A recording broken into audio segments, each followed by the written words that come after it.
for your child on the chat. Remember, this is a public space, and we know that you may have specific questions about your child's situation, and we're going to be talking a little bit in a minute about how to address those. Certainly, questions about content, general questions about transition or general questions are certainly, we encourage you to ask those.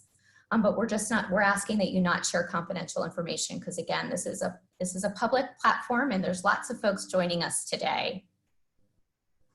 This session, as well as a session that we're doing tomorrow around transition out of preschool early intervention services to school aid services, both of these sessions will be recorded and will be available to you at our Early Intervention Technical Assistance website. And that website is www.eita-pa.org. I did want to point out one other thing. We're going to be sharing a lot of different resources, web links, suggestions on where you can go for additional information throughout this session today. Towards the end of the session, so it'll be easy for you to find, we will be uploading a document. It's just a simple Word document that will contain all of the links that we're talking about today. So certainly if there's something you want to capture in the moment, feel free to take a screenshot of it, take a picture of it so you have it, but also know that don't feel like you need to furiously write everything down in terms of these resources. We will have them available to you in a document that you'll be able to download from the chat.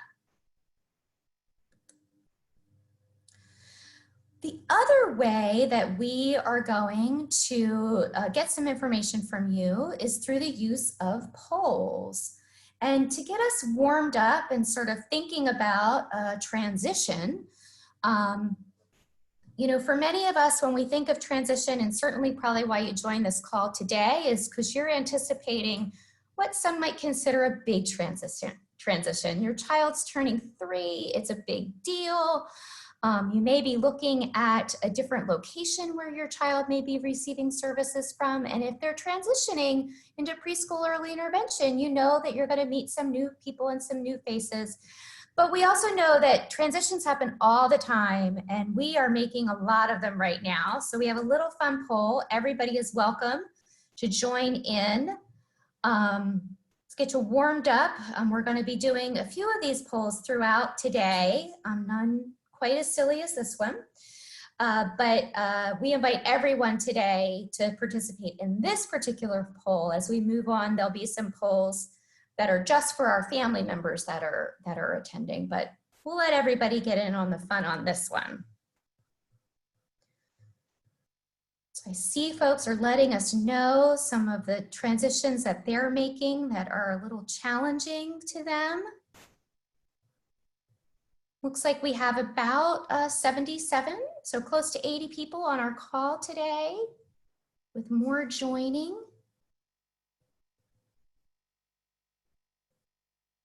Since this is our first poll, I'm going to let it go for a little bit longer. We'll all get the hang of this soon.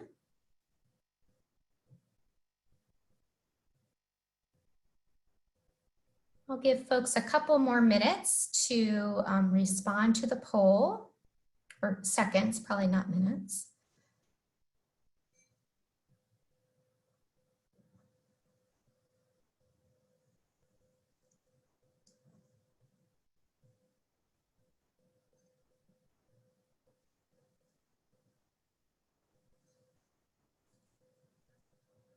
We'll get it 5 more seconds because it does seem like folks are still joining us.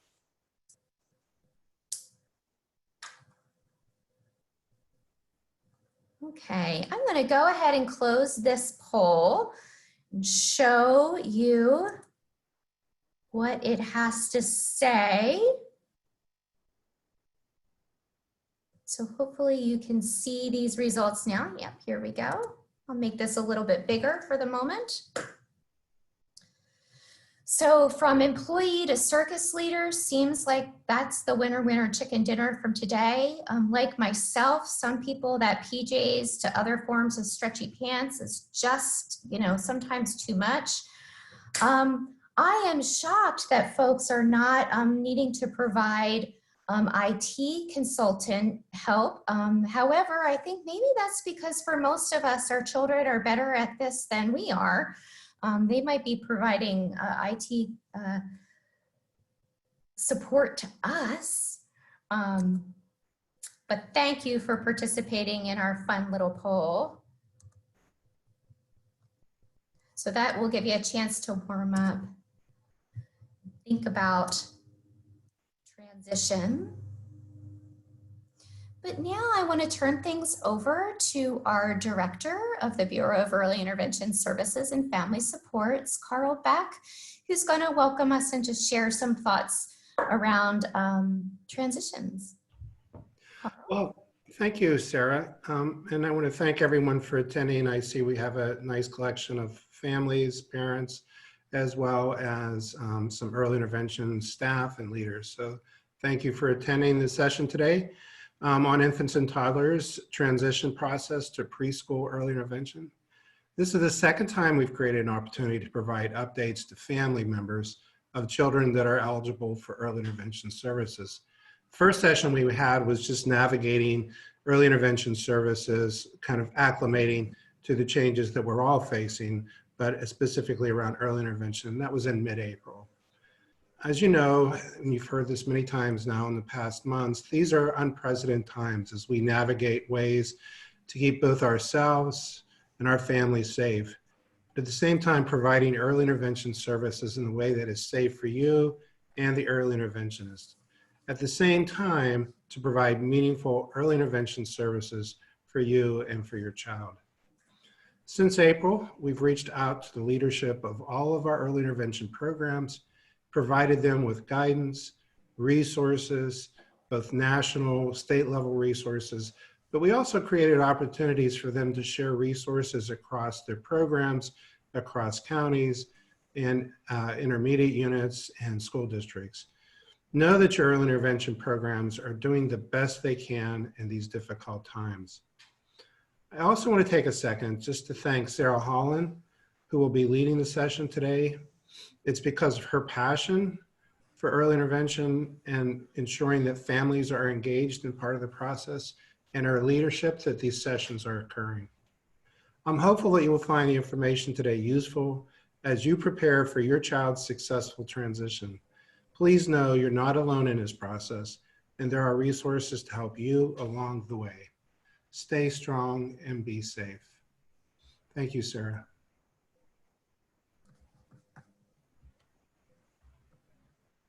Thanks, Carl.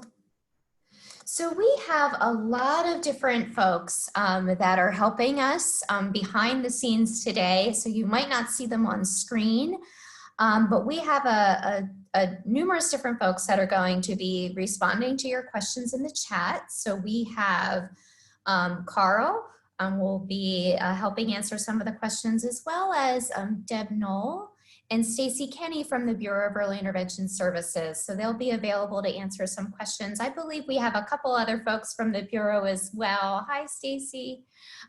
We have a couple other folks from the Bureau as well that might be chiming in.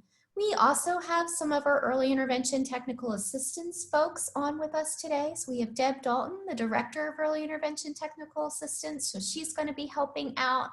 Gina Federico is doing lots of behind the scenes stuff, making folks are muted or making sure folks are muted or unmuted.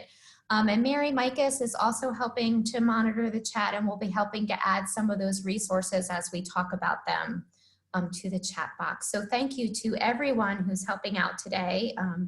It is quite the effort to do these sessions, but we're really this is, like Carl said, it's the second set that we're doing, and so we hope to learn some from you as well. So a few things that we hope to go over today. We really understand that early intervention services are provided within the context of our homes and our communities and other early learning programs. So we're going to share some information, just general information about early childhood programs in Pennsylvania, a little bit about how COVID-19 is impacting them and where you can find out information about those impacts. So we're going to be sharing some general information. We're going to be sharing some more specific information about a couple early childhood programs that may be of interest to you as your children turn to preschool age. And Winnie Richards will be helping us out with that. And then we're going to be talking about some of the things that we can do, knowing that transition, particularly transition right now, is filled with a lot of unknowns. So we're going to be talking about the importance of resilience and working to build resilience and taking care of yourself, and those things that we can really focus on right now during this time. And then we're also going to quickly provide you some resources of where you can go for help with a variety of things around COVID-19 and your early intervention program. So as I said, we're going to sort of start out this session without being specific to early intervention, but just in general, some information that may be helpful to you as a family member of a young child. Many families across early intervention and across our state of Pennsylvania utilize childcare. So right now, if you are one of those families that was utilizing childcare prior to COVID-19, you probably know you are experiencing the real effects of whether or not your childcare program was able to continue to provide services or whether or not they had to close. So if you are living in a county that is under what the governor has declared as our red phase, so these are counties that are ordered to stay at home, only life-sustaining businesses are able to operate. During the counties that are under this phase of their COVID-19 mitigation efforts, childcare centers are required to be closed unless they applied for a waiver to be able to operate to serve essential personnel during this time. So for most of you, you already know that. For those of you that might be looking to childcare, know that childcare centers in those areas are still closed unless, again, they're providing services to essential personnel and they applied for that waiver. We are now moving to the place, though, where many of our counties now in Pennsylvania are moving to this next phase of mitigation efforts, known as the yellow phase. During the yellow phase, child care providers that are operating with a license are able to open. So they do not need to have a waiver. They may open. The Office of Child Development and Early Learning has been doing some surveys and just gathering some information, knowing that not all of those programs may choose to open at this point for a variety of reasons. So if you are looking for childcare later, I'll be sharing a web link that you can use that shows during this time, during COVID-19, where are the centers that are open? So if that's something that you're interested in. If you're concerned or you want to know how are childcare centers opening and keeping kids and staff and families safe during this time, know that OCDEL is providing some guidance to those centers. And OCDEL is relying on the Center for Disease Control, or the CDC's guidance that they have created around childcare that remains open at this time. And again, later, when we get to our resource section, the link of where you can find that guidance will be provided. In both the red and yellow phases, family child care centers and group childcare that are operating out of individuals' personal residences, so homes, were able to remain open. These are smaller locations, obviously serving small numbers of children. So again, these centers were able to remain open. Again, not all of them did, but again, that may be an option if you're looking for childcare centers. And again, if your child is in a center right now, we really want to encourage you to make sure that your contact information is up to date. What we know is that this is an evolving and changing situation, and as always, but certainly right now, there may be a need for centers to reach out to you, so make sure your contact information is up to date. If this world of childcare is new to you and sort of in general early learning programs is new to you, a resource for you may be your Early Learning Resource Center. These early learning resource centers are available across the state of Pennsylvania. So every person in Pennsylvania has access to an early learning resource center. They are, I think, one of the best ways to think about what their role is. They serve as sort of the early childhood hub in your area. So they can refer you to a variety of early childhood programs and all the time. So this information isn't just about COVID-19, it's all the time. They're available to families. They can help you locate after school care, child care, help you learn a little bit more about other early childhood programs that are available in Pennsylvania, some of which we're going to talk about. If you're not familiar with your Early Learning Resource Center, you can find your Early Learning Resource Center and their contact information at this website, www.raiseyourstar.org. So I'm going to take a little bit of a breath, and as we transition to the next slide, I'm going to be turning it over in just a second to Winnie Richards. I'll give Gina a minute to unmute Winnie, but Winnie's going to talk to us about a couple specific types of programs that are available in Pennsylvania. Both of these programs are supported through Optel. So the one's PA Pre-K Counts, and the other one is Head Start State Supplemental Programs. Head Start is a federally funded program. Winnie's going to talk a little bit about that. Pennsylvania adds some additional money to those federal funds so that more children can be served. So typically, most families just know their kids in Head Start. So I am going to turn it over to Winnie. Thank you, Sarah. As Sarah mentioned, my name is Winnie Richards, and I work at the Office of Child Development and Early Learning, particularly with the state-funded preschool programs, Pennsylvania Pre-K Counts, and Head Start Supplemental Assistance programs. Just wanted to mention, as Sarah told us a little bit earlier, under the governor's direction, both Pennsylvania Pre-K Counts and Head Start Supplemental Assistance programs are closed for the remainder of this school year. So just wanted to make sure that you were aware of that. We are hopeful that they will reopen in the fall. We are currently surveying both of those programs to find out what types of supports and resources they may need to reopen in the fall. So I just wanted to mention that. Also, I wanted to let you know both Pre-K Counts and Head Start Supplemental Assistance programs are grants that eligible providers can apply for preschool programming. Pennsylvania Pre-K Counts provides funding for eligible families of 3 and 4-year-olds to attend high-quality full or half-day pre-kindergarten programs.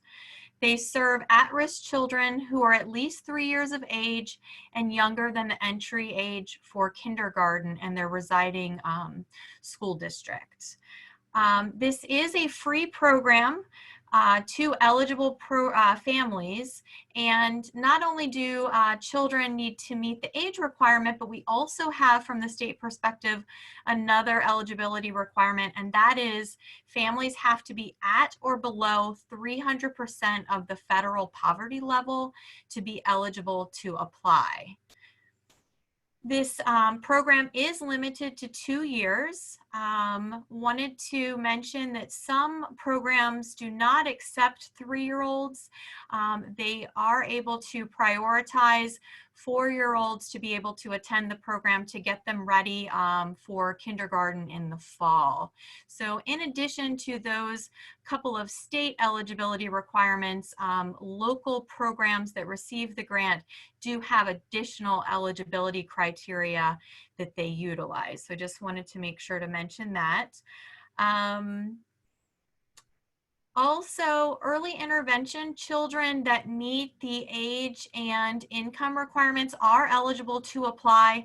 However, we wanted to mention that children that are part of early intervention services, that is considered an at-risk factor. That does not mean that the child is automatically enrolled into the program. Again, because each of those programs have additional enrollment factors and they prioritize those based on needs. So if you have some specific questions around that, you can consult with your EI team or your service coordinator for help. Next slide. Next, we have Head Start and Early Head Start and Head Start Supplemental Assistance Programs. Early Head Start provides comprehensive services for children that are infants through age 3. Head Start and Head Start Supplemental Assistance Programs provide comprehensive services for children ages 3 to 5. In all of those programs, services may be center-based, home-based, or a combination of both. Also, it's important to let you know with Head Start, the other eligibility criteria is that the families have to be at or below 100% of the federal poverty level to be eligible to apply. Both of those programs, Head Start and Early Head Start and HISAP, are free to families. And when we talk about comprehensive services, we are including health, that can be nutrition and dental, immunizations. They also provide some child development information for families and home visits, as well as they do a lot of programming around family leadership and parent involvement. Next slide. Wanted to mention to you here, if you were interested in applying for PA Pre-K counts or any of the Head Start programs, that you would actually need to contact those lead agencies directly, again, to see what their enrollment process and eligibility requirements are. If this seems a little bit overwhelming, because I know this is a lot of information, as Sarah mentioned earlier, you can contact your Early Learning Resource Center, and they can certainly help you find a pre-kindergarten program that fits your needs.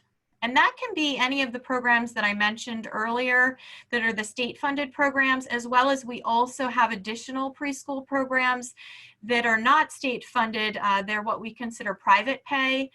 So that could be through our state QRAS system, our STARS system, or also PDE private nursery schools. And I included my email here because I know, again, this is a lot of information, but I do work directly with these programs. So you have my name and my email there. I'll certainly be around for the duration of the webinar, so you can put some questions, general questions in the chat if you think of them now, or if you think of them later, please feel free to send me an email. Thanks so much, Winnie. I did want to point out, I realize this is one of the pieces of information that is not a part of the resource sheet that we are going to upload and put in the chat in a little bit. So this is one piece of information that you might want to write down if you think you might want to get back in contact with Winnie. And if one of our friendly EITA folks wouldn't mind putting Winnie's email in the chat box, that would be great. I'm going to leave this slide up just for a second to let folks take care of that, but I'm going to move to the content of the next slide. So I'll talk about things before you see the slide. So the next thing that we wanted to do was to talk a little bit more specifically about early intervention and what early intervention services are looking like now and what you can expect from early intervention services as your child moves in to preschool early intervention. So a few things, we're going to briefly touch base about tele-intervention services. We're going to share the working definition that we're using of those services and talk a little bit about how they can help support your child's transition during this time. A quick note, so you know, if you're on this call, this is probably not news to you, that early intervention is continuing to operate through the use of tele-intervention services at this time. But if you have friends or family that may be interested in learning more about early intervention, or they think their child may benefit from early intervention services, referrals are still continuing during this time. So please know that our statewide referral system through Connect, that number is still available to you at this time if families are looking to enter into early intervention services.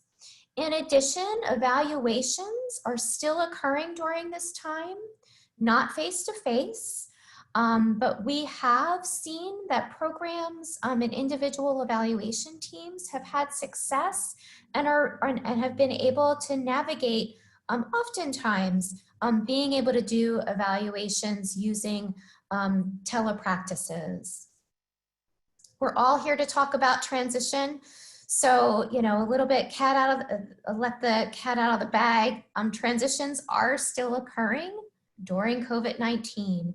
So if your child was slated to transition, they're turning 3, and that at that 3-year-old transition, you're anticipating either an exit out of early intervention services and or into preschool early intervention services, those transitions are still going to occur.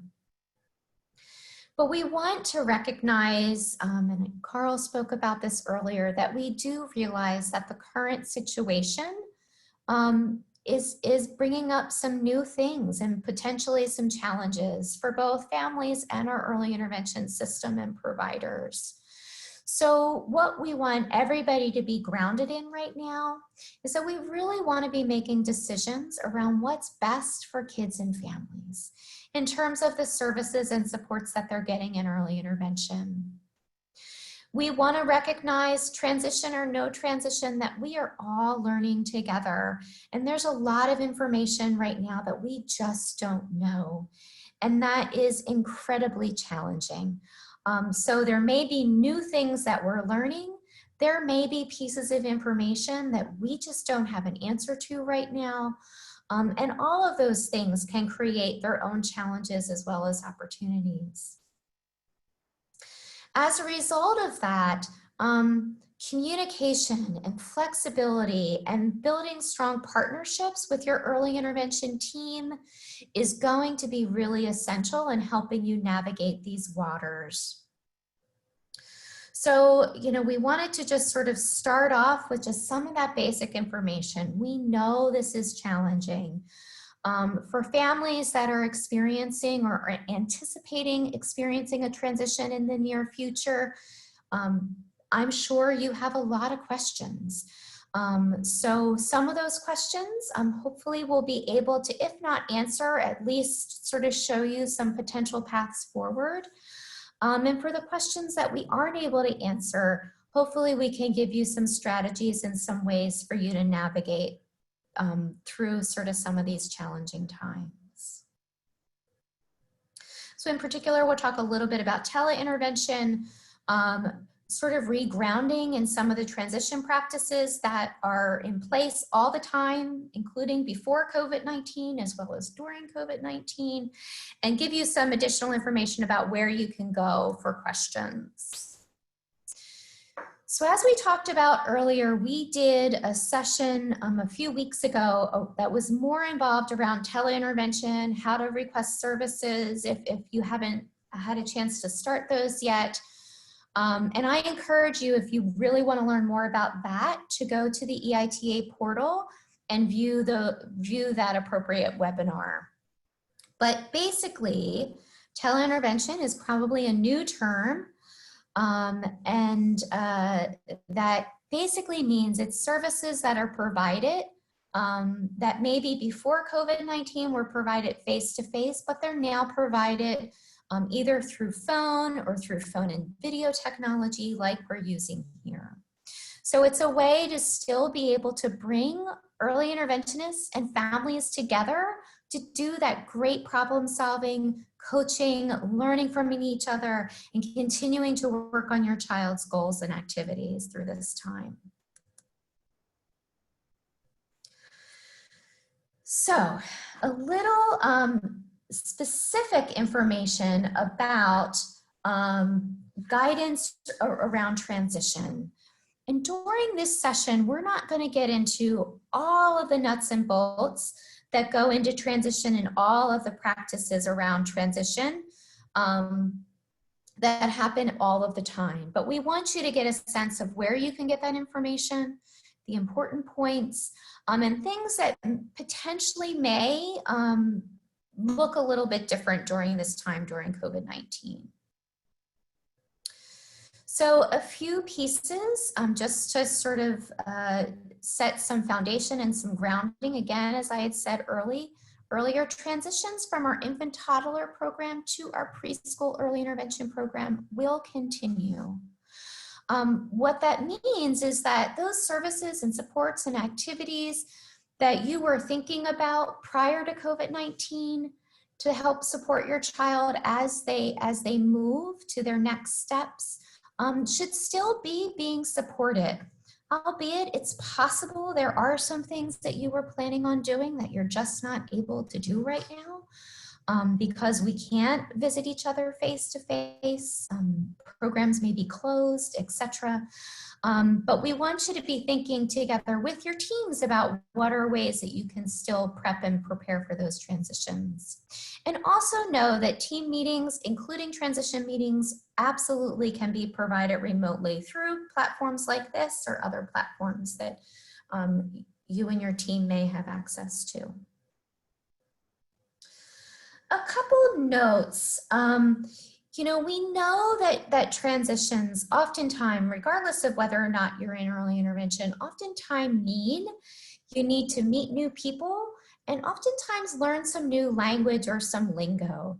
So you may find as you're transitioning, for many of you, you may feel really comfortable in early intervention, infant toddler, in that you know the language, you know the people really well.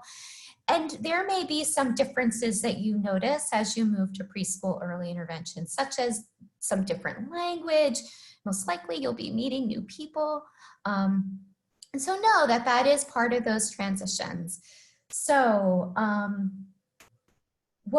so there may be some differences, but some things that we want you to keep in mind that are the same, again, may be applied in different ways, but some key components that are the same. And in this time of uncertainty, the next thing I'm going to say needs to be your mantra.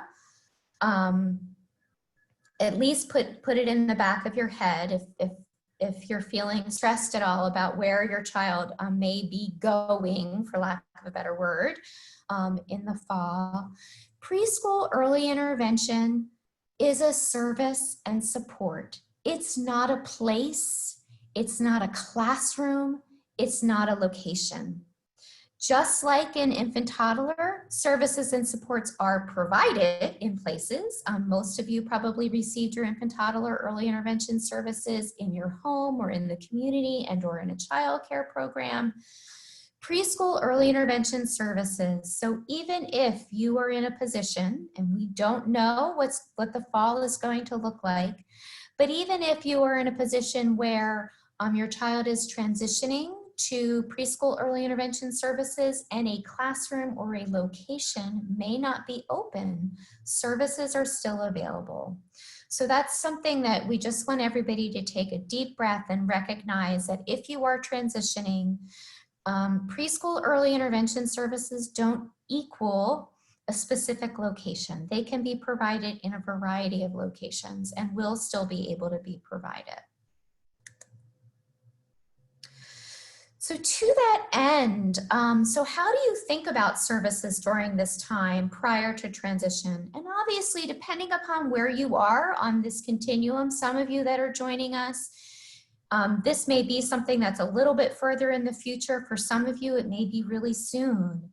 So one of the things that we want you to think about is think about your child's current IFSP as it is now, as it was developed. Most of you, it was probably developed prior to COVID-19. Some of you may have had the opportunity to do your updates during this time, but for many of you, your IFSP will be reflective of the world as it was prior to COVID-19. So there may be things on that plan that may be challenging at this time. So think about what your current reality is with your family, what makes sense, what doesn't make sense, and really look at some of those transition activities. And the big piece is as you're thinking about that, if you're struggling with, geez, you know, we were going to be working on, I'm going to sort of make something up, but something that I think a lot of families experience, that maybe you were anticipating at 3, your child may be entering a program for the first time with other kids.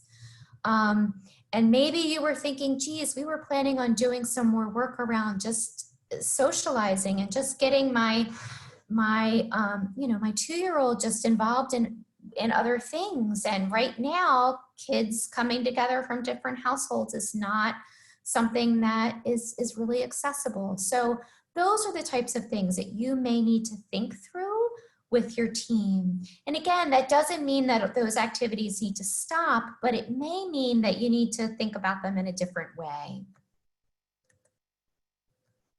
So for those of you that some of this might be new, or maybe you haven't pulled out your IFSP in a little bit of time, as part of your IFSP, you should have a transition plan. So a transition plan, if your child is anticipating a transition soon, certainly within the next few months, you should have worked with your team to develop this plan. For some of you, you might not be at this stage yet, and that's okay. This is a little precursor for you. But what I'm showing you now is what's called the annotated transition plan, which basically is just a fancy name of saying this is a blank template of a plan that has notes on it to help programs and families have some idea of what should go in these spaces. There will be a link to this annotated plan in that resource sheet that I keep talking about that will be available a little bit later through the chat box. But the biggest thing is during transition planning, you and your program and your team should be having conversations about how is it that the receiving program, what is it that they need, for lack of a better word, to get ready to serve my child. So what type of information do they need? So things like your child's plan, perhaps some demographic information that needs to be shared. Those types of things are probably included on your transition plan. But in addition, there are probably things on your transition plan or some conversations around, so what is it that your child needs and that you as a family need in order to sort of move forward with transition? And so it could be activities, it could be strategies, it could be new skills that they're working on. And these are the types of things that when you look at your transition plan, pay some close attention to those and think about them. And as appropriate, have conversations with your team about how you can continue to utilize the services that you have in place through teleintervention, or how you might be able to maximize supports and services that are available right now to help you work on those things.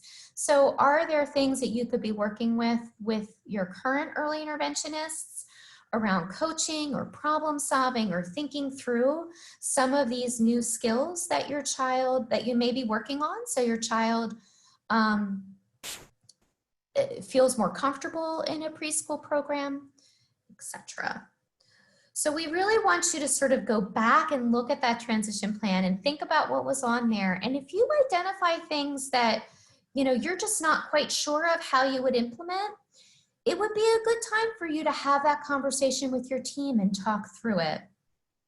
So we want to get a little bit of a sense about where you are in transition planning and where you are with your transition plan. So I'm going to ask Gina to pull up the poll.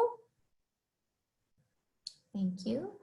And this poll again is just for our families who are anticipating a transition to preschool, early intervention services, or out of early intervention infant toddler services. So we're asking our professionals to not participate in this poll, to allow families to answer this. We'll give you a little bit of time to do that. If you're looking at the poll, there are several questions you might need. On the right-hand side, there should be a scroll bar, so you should be able to scroll down and respond to some of those questions.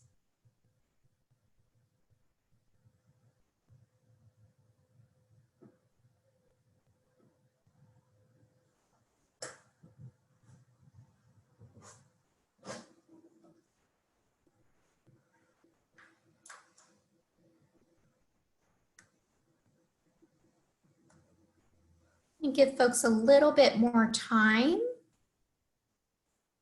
See if other folks want to join. I'll give it about another 15 seconds. I'll leave the poll open and then I'll share our results.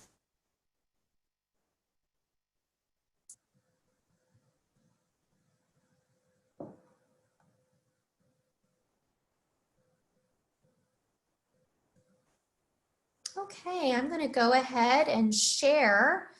If you were either not able to answer the poll or if you were not able to answer the poll, I'm so sorry, I'm really stumbling. If you weren't able to answer the poll as I go through these questions, you can feel free if you want to type them into the chat, but no need to. This just gives us a little bit of a sense. So we asked when your child is turning 3. So we have a few folks, one person who said that within the next month, so they are really close to this transition, within the next 3 months. So folks looking sort of towards that fall time, we have a couple folks there, a couple folks in that 4 to 6 months time. So sort of the before Christmas folks, and then more than 6 months from now. So we also have a few folks that are doing some more early thinking about transition. So thanks for sharing that with us. It looks like we have some folks that have discussed and developed a transition plan. Some of you, it looks like you haven't had an opportunity to do that yet. I would certainly encourage you, and as we will be throughout this, if you have questions about your particular child's services and supports, the best thing you can do is to contact, at this point, your service coordinator. If you're still receiving services in early intervention infant toddler, your service coordinator is really your key point of contact for all of your child's services, but also is a key point of contact in helping you navigate this transition. For those of you who haven't had an opportunity to do this transition planning yet, or if you want to talk a little bit more about what that looks like for your child right now, again, your service coordinator would be your first person to reach out to. So it looks like for those of you that do, you've been able to move forward, which is great. And then if folks have a transition plan, if there were things that they weren't able to accomplish, and so far, folks have been able to accomplish the things that they wanted to accomplish. So that's great.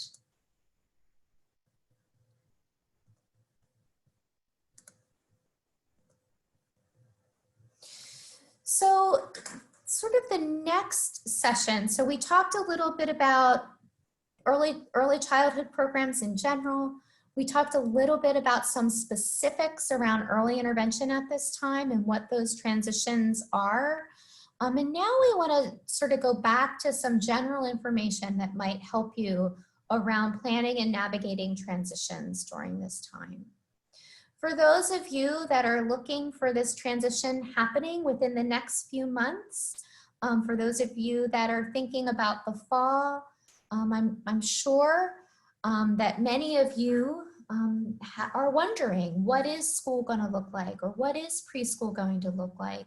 Are classrooms going to be able to be open? And if so, will they be able to be open in the same ways or for the same amount of time as I was anticipating? And we don't have the answers to that.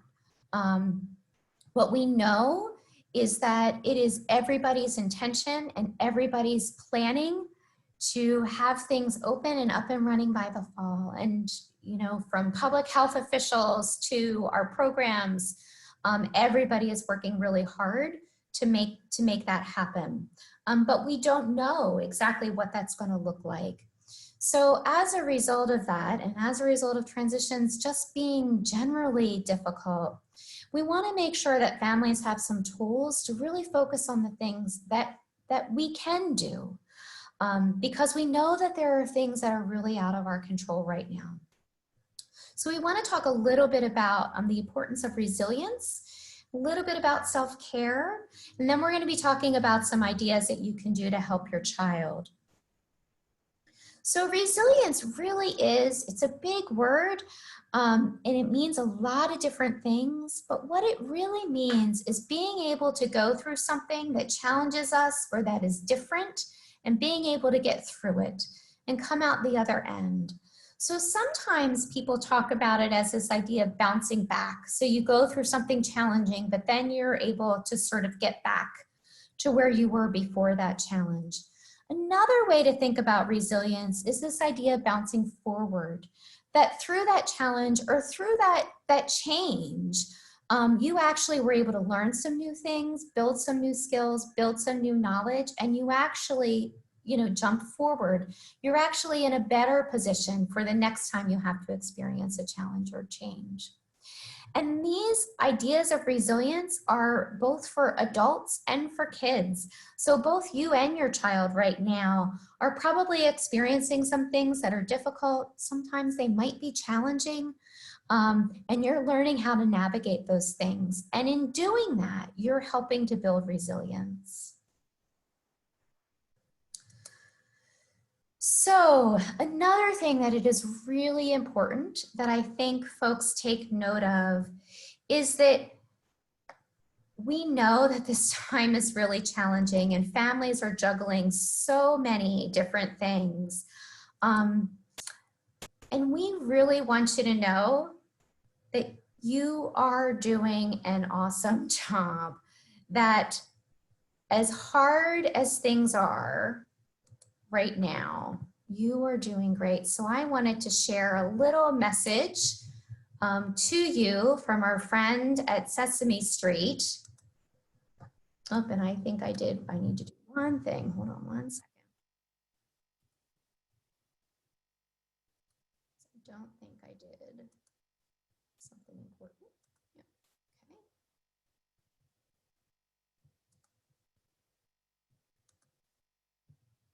Okay. Here we go. Sorry about that. Oh, hey there, it's me, Louie. I just wanted to say... Can you help Elmo make a pillow for us, Just a please? second, Elmo. I'll be right there, son. You know, it is wonderful to get to spend so much time with our children, but can also be a bit overwhelming. But I just wanted to say, parents, you are doing an amazing job. Remember, though, it's important to take some time for yourself. You know, take care of you. You can listen to your favorite song, stretch, or just take a moment to breathe.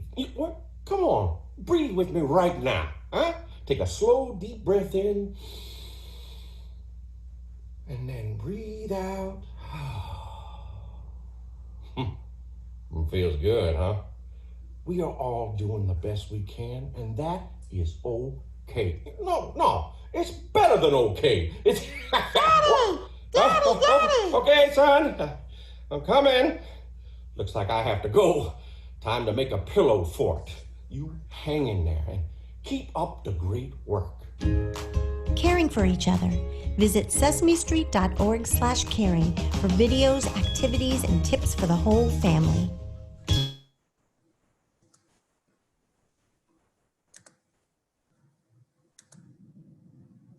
So I wanted to share that. I saw that a little bit ago. And one, I thought it was cute. And two, it's a message. So you can find this on YouTube. So if you're having a moment where you feel like you need a little bit of encouragement and you're not getting it, feel free to jump back to this video and let Elmo's dad tell you you're doing a good job. I also wanted to share there are some additional resources that Sesame Street, the folks at Sesame Street have put together both for kids and adults around self-care and building those strong relationships. And again, it was mentioned on the video, but it's sesamestreet.org/caring. So that's another place that you can go just for some general information. I wanted to share this quote. In addition to the family sessions that we've done, we've also done a series of sessions for early interventionists during this time, and to help support them in their teleintervention practices and coaching practices with families. So this was a quote that came from one of our early interventionists on there, and I just wanted to share with our families to let you know that you are absolutely appreciated during this time, and your teams are recognizing the hard work that you're doing and the juggling that certainly you do all the time. COVID-19 hasn't started your parenting journey, but it certainly has made it probably a little bit different and a little bit more complicated at times. So we want to make sure that you know that folks are thinking about you and recognizing that this is challenging and that they're there to support you through this. You know, a couple other ideas just to think about in terms of self-care. Again, through times of transition, we know it is important for families to recognize that they may bring up some stress and some difficulties. We want to make sure that families and you as adults are taking care of yourself. So if you feel a little bit of rain, think about what your umbrellas are. What are the things that can help protect you, help create some sense of security, some sense of perhaps control. So one of the things, it is perfectly acceptable to prioritize right now your time and your energy. And that includes also with your early intervention services and early interventionists that you're working with. Think about what's most important during this time and how can you be supported to do that. It is certainly acceptable and encouraged to remove things from your plate that are draining or that aren't really deeply connected to what needs to happen right now. Taking breaks is super important. We also recognize it's a little bit harder to do. So whether that's, you know, going into your bathroom or finding a space that your kids or your partner can't find you for a few minutes. I actually spoke to a mom who was like, you know, I just went out to my car and sat for 5 minutes and ate some chocolate because I just needed a minute. She had somebody else who was able to attend to her children. But again, think about what are some ways that you can use to take breaks, knowing that, you know, they may not be able to be as long as you wish they were, but even a 1 or 2 minute breathing break can really make a difference. And later, we're going to be providing you with some additional information about places and ways that you can reach out. Certainly now, just around any type of anxiety or stress that you may have during this time during COVID, but also places that can just help you work through and think about transitions. So as you think about transitions and as you think about your transition planning, one of the things that you might want to consider and talk through with your team is what are some things that you can do to help prepare your child for this transition? So again, even if you're not sure if they will, if you were planning on having your child move to a classroom-based setting, wherever that classroom was, you may not know at this moment if they're going to be able to attend on what was to be their first day. Perhaps that's not something that's available to you right now. But you do know that eventually that's a setting that they'll be going into. You can work with your early intervention team now to think about what are some things that you can help do to prepare your child. Some general advice is it's important to keep some routines. Again, it's challenging to do during this time, but keeping some safe routines that are familiar to your child is important. Another idea that we have is it's also important and helpful to create some new routines. We want you to plan for your days, perhaps using tools like a visual schedule. Again, if you are a parent or if your child is one that has some difficulty with transitions, a visual schedule may be a tool that you might be able to use. During times of transition and just times of stress with your child, just staying calm and providing some reassurance, as well as much as possible practicing those healthy habits. So, making sure that you keep check-ins with your doctor, even though you may not be able to go into the office, but through telehealth, taking care of yourself as well as your child, eating as well as you can, sleeping, all of those types of things are important to maintain, both now, but also think about those as your child transitions to create as much stability as possible. I have here a website that has lots of different ideas on how to do these types of things. And again, this website will be included in that resource sheet that will be uploaded really soon. Mary, you can probably work on uploading that now. We have a person that has that and it's going to put that in the chat. So it'll be a document, it's a Word document, it will be in the chat. You'll be able to download that and it has a bunch of links on it that you'll be able to look at. Some of what's included in there are a few videos of circle time, which circle time is something that is very common and I think happens in, I don't know this for sure, but I imagine most preschool classrooms around the world have some sort of circle time incorporated in them. Again, we know as kids get older, they benefit from lots of different types of learning in the same way that they did when they're infant toddlers. But some of that smaller and larger group time is something that you start seeing more of as kids get older.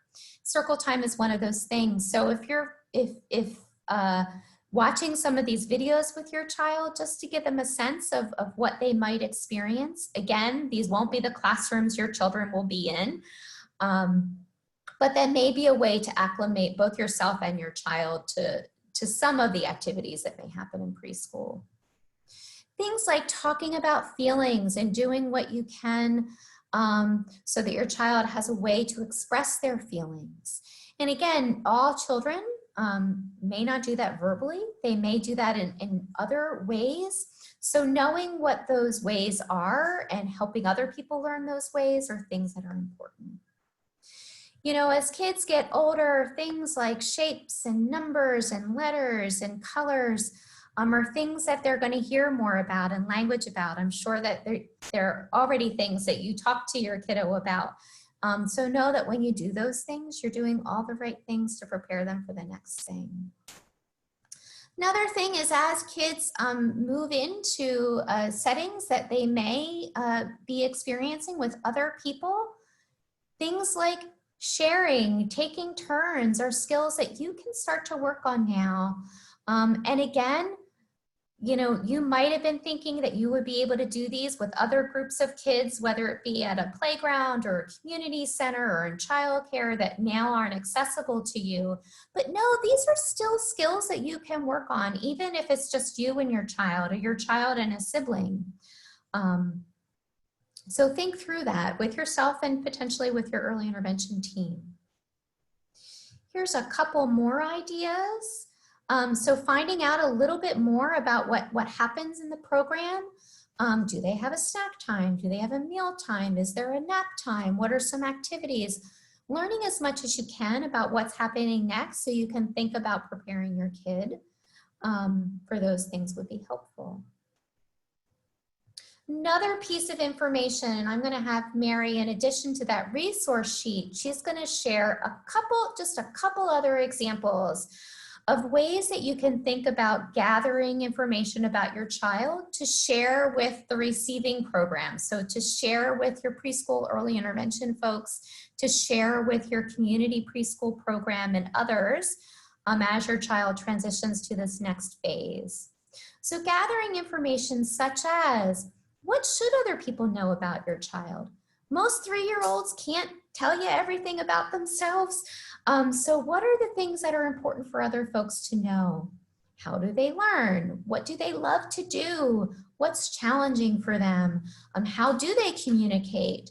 Maybe they use a word for something that others might not recognize that's labeling a particular item or a particular thing. So sharing that type of information is really helpful. And we have developed a bunch of tools to help folks do that. As I had said, Mary's going to be sharing a couple of those tools in the chat box, so we encourage you to check those out. But we also have some additional tools. So on that resource sheet, there is a link that will take you to a location where there's lots of these tools posted, as well as additional information about transition. So that link is a place that you can go to gather some of this. So again, these are things that you can do right now. There's another resource in Pennsylvania. Actually, it's available everywhere, but in Pennsylvania, we've invested some support to this framework. It's called the Life Course Framework. What the Life Course Framework does is it provides a frame or a way for families and individuals to think about planning, to think about what's coming next and how do you really plan for that and think about that. They have some really well-developed, unique tools that you can use. To find out about the Life Course, you can go to this website. Again, on the resource sheet that you should find in the chat box soon, if it's not already there, there is some additional information about the Life Course, which includes a contact name with our Early Intervention Technical Assistance Program, a person who is very familiar with the Life Course who can talk to you a little bit more about it, as well as information about a family network. In Pennsylvania, families have offered to support other families to walk them through these tools and help them with this type help them with this type of planning. So that information will be on your resource sheet again, if this is something that might be helpful to you. So I am going to take another pause and I'm going to turn things over to our Bureau Advisor from Early Intervention Services, Stacy Kenny, who's just going to provide some wrap-up information before we share a few last resources with you. So Stacy, take it away.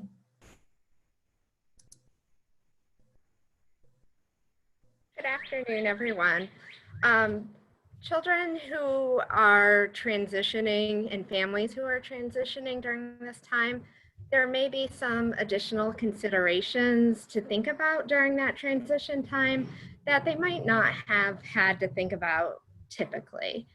So we know that some programs may not be able to open across the state, where they may be open in one part of the state and not another. We also know that some early childhood education programs, such as a typical child care, may be open, but they may not be able to allow early intervention professionals into the center just due to safety precautions. We also know that transitions to group settings may be delayed. But there's one thing to keep in mind, that goals and services and supports for children transitioning to preschool can still be provided through teleintervention. in preschool. And so a great first step as you're thinking about some of these things for your child during transition is to talk with your service coordinator about some of your worries and concerns, especially if your plan for your child may have changed as a result of the COVID-19 closures. And they can help you navigate what the new plan may be. So as the transition date for your child gets closer, your service coordinator and yourself and your EI team can help you adjust those activities and supports if you are going to transition to a different environment than you would have planned. If you are working with your service coordinator and you have additional questions or concerns, or you don't feel your concerns have been resolved, you can always contact our office through an email account that it was posted in the chat box earlier. But Mary, could you post that RA account information again for everyone in the chat box?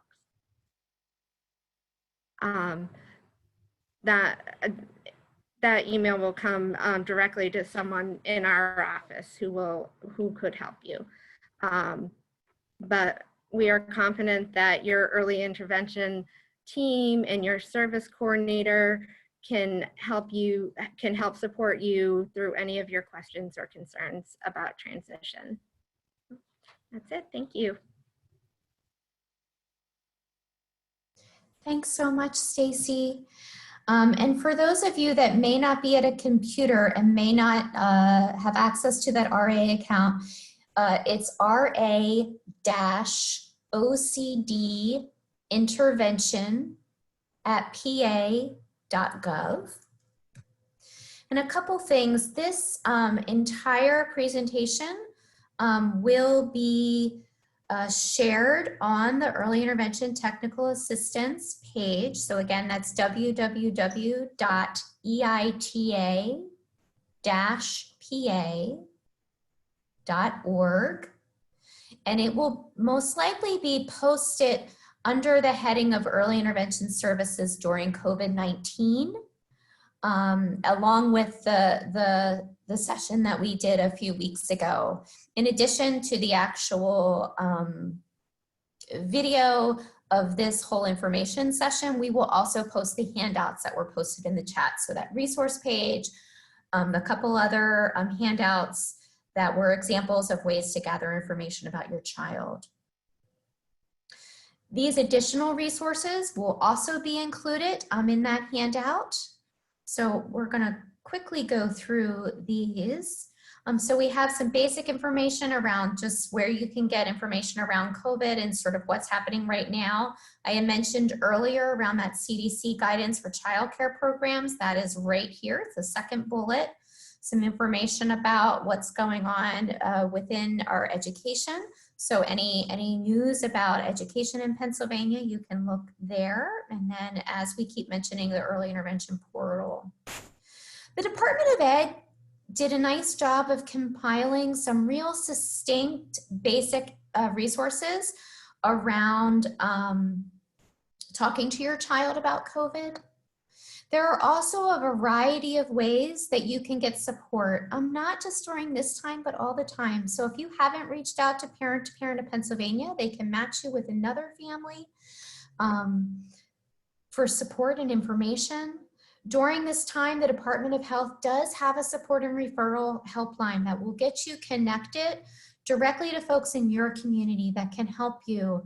If you are feeling like you're having difficulty managing your stress, anxiety, things like that, know that there's help out there. We have a few other folks and then a few other resources for you again, and then here's the childcare locations that are continuing to operate. We have just a couple more slides, so we are done the primary content. But we did want to hear from you. And again, if just the families could respond to this, it would be helpful.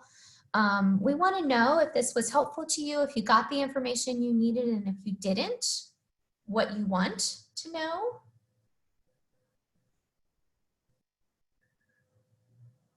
And then after we're done with this poll, we have just 2 other informational slides to share about some additional information that may be helpful.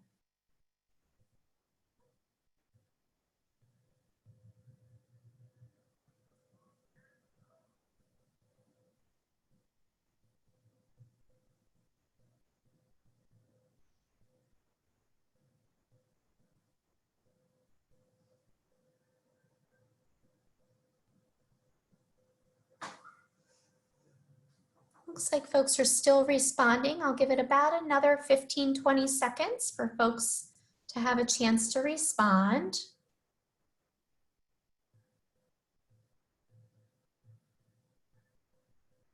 And then I'll share.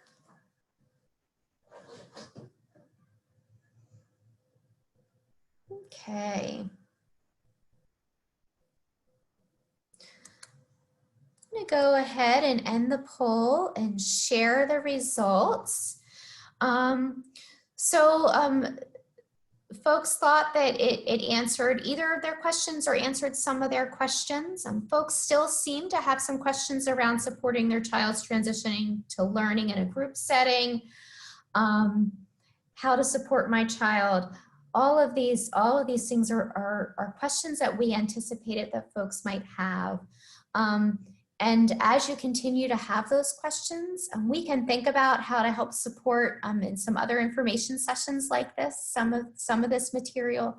But I also really encourage you to talk to your service coordinator about these questions and concerns so that together with them and your team, perhaps, you can think through some of these. I'm going to give you just a couple other pieces of information. Just a little plug for our family survey. If you have not had a chance to participate in our family survey,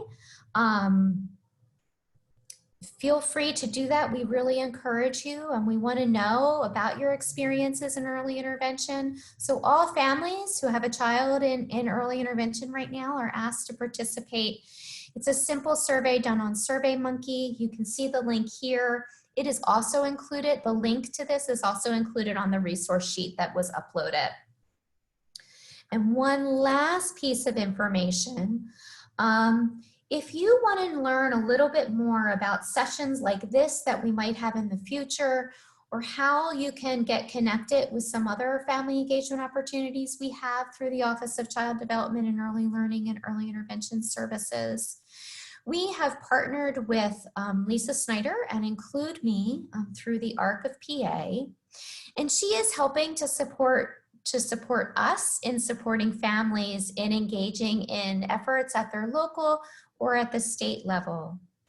So if you have a telephone, you have a QR code reader, you can look at this QR code now. It will take you to a really short survey. It's basically just your contact information. And if you fill that out, somebody will reach out to you. Lisa Snyder will reach out to you to talk to you a little bit about some of the other opportunities we have in Pennsylvania for families in early intervention, which includes preschool early intervention. So that is all that I have for you today. We will stay on for a little bit longer to keep the chat working, just in case you have a last minute question. So we'll stay on for a couple minutes and leave that chat room open. But we are done our content. Thank you everyone so much for joining.